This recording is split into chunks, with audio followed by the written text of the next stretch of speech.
Assalamualaikum warahmatullahi wabarakatuh. Apakah di tempat Anda masih musim penghujan, teman-teman? Karena biasanya kalau musim penghujan ini ada beberapa hal yang harus kita antisipasi. Contohnya, apabila ada saluran air, jangan sampai ada benda-benda yang kemudian menutupi saluran itu. Karena kalau tidak, contohnya di bagian talang air rumah, itu bisa menyebabkan rembesan tentunya. Nah, kita punya pertanyaan yang diajukan oleh salah satu penonton setia channel ini.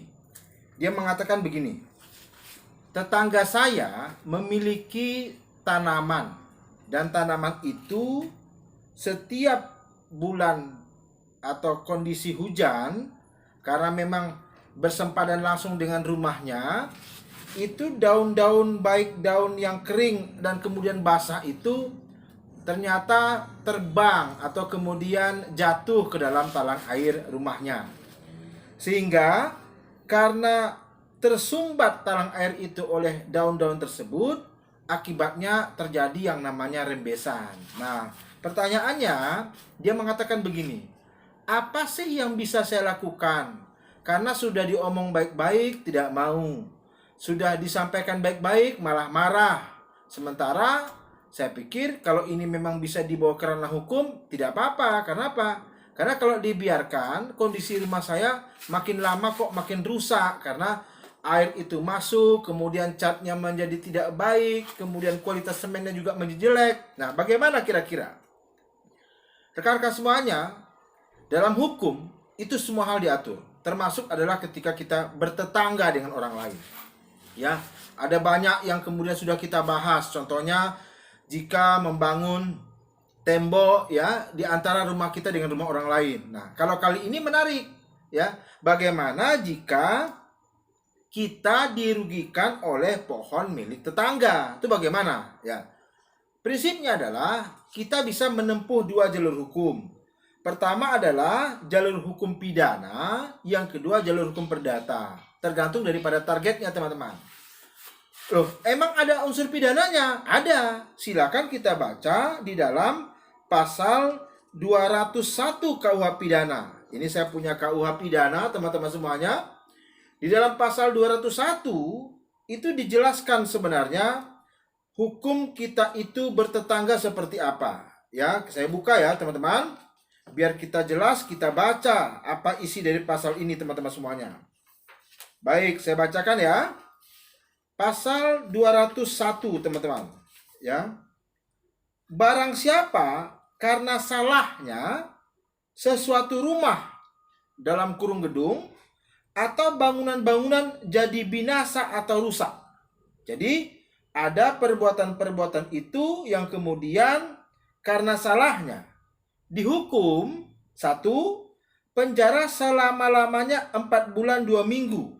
Atau kurungan selama-lamanya 3 bulan, atau denda sebanyak-banyaknya 4.500 kalau perbuatan itu menimbulkan bahaya umum bagi orang. Ya. 2, penjara selama-lamanya 9 bulan atau kurungan selama-lamanya 6 bulan, atau denda sebanyak-banyaknya 4.500 kalau perbuatan itu menimbulkan bahaya maut bagi orang lain. Nah, yang ketiga, penjara selama-lamanya 1 tahun 4 bulan atau kurungan selama-lamanya 1 tahun kalau ada orang mati lantaran itu. Ini dalam pasal 201, teman-teman semuanya. Nah, ada juga sebenarnya kalau itu perbuatannya ya, kalau di 201 ini adalah karena salahnya, deliknya adalah delik culpa namanya, teman-teman semuanya. Tapi ada juga yang kemudian karena dia deliknya adalah dolus, yaitu karena sengaja. Tentu yang 201 ini sesuai sebenarnya dengan yang ada pada yang ditanyakan, yaitu karena daun pohon milik tetangga itu kemudian menyebabkan talang air menjadi tersumbat atau mampet ya. Tapi bagaimana kalau orang itu sengaja, teman-teman semuanya? Nah, pasal 200 mengatakan barang siapa dengan sengaja. Ya, kalau yang tadi barang siapa karena salahnya. Nih, hukum itu memang repot sekali.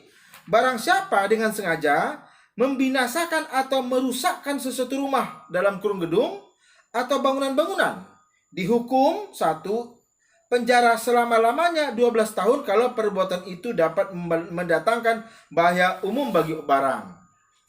2, kalau dihukum dia penjara selama-lamanya 15 tahun kalau perbuatan itu dapat mendatangkan bahaya bagi orang lain.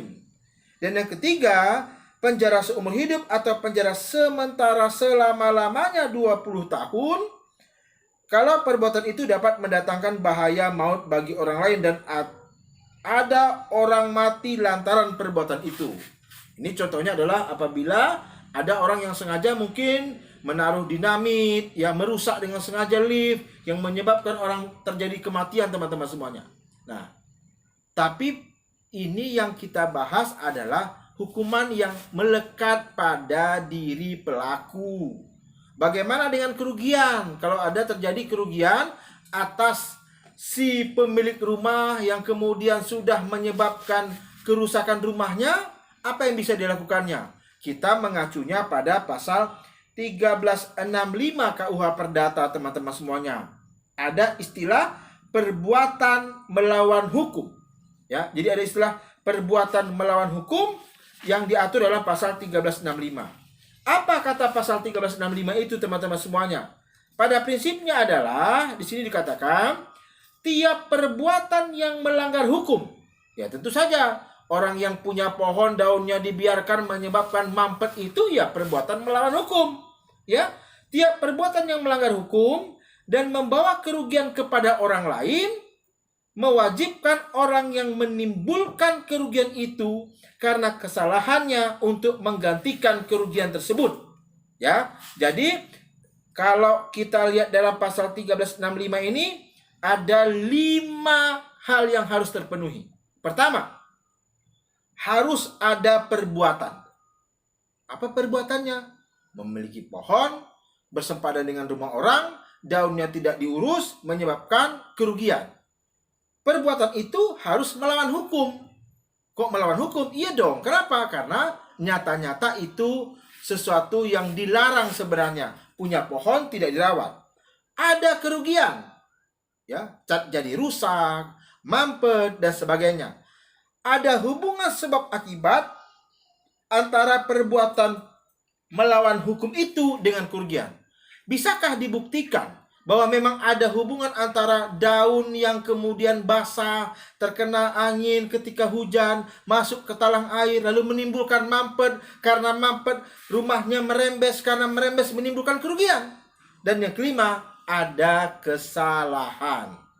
Teman-teman semuanya, saya tidak bisa bahas di sini karena ini berkaitan dengan nama baik orang, tetapi saya pernah membaca satu putusan, ya, di sebuah pengadilan negeri ada orang menggugat gara-gara masalah pohon yang dimiliki oleh tetangga sehingga daun ternyata atap milik si penggugat itu ternyata menyatu dengan daun yang dimiliki oleh yang memiliki pohon sehingga menimbulkan kerugian. Ya, putus sampai pengadilan negeri, bahkan sampai ke Mahkamah Agung, teman-teman semuanya. Ya, ini karena membahayakan keselamatan dan akhirnya muncul yang namanya putusan. Pada waktu itu putusannya adalah dikeluarkan oleh Mahkamah Agung pada tahun 2006. Ya, saya kebetulan membahas hal-hal yang kita jawab dalam pertanyaan ini adalah mengenai pembelajaran berbasis putusan. Baik, teman-teman semuanya, semoga bermanfaat. Dan saya yakin masalah-masalah ini adalah masalah yang sering kita hadapi dalam keseharian kita. Assalamualaikum warahmatullahi wabarakatuh. Dukung kami, tonton kami, dan bagikan apabila ini bermanfaat. Semangat!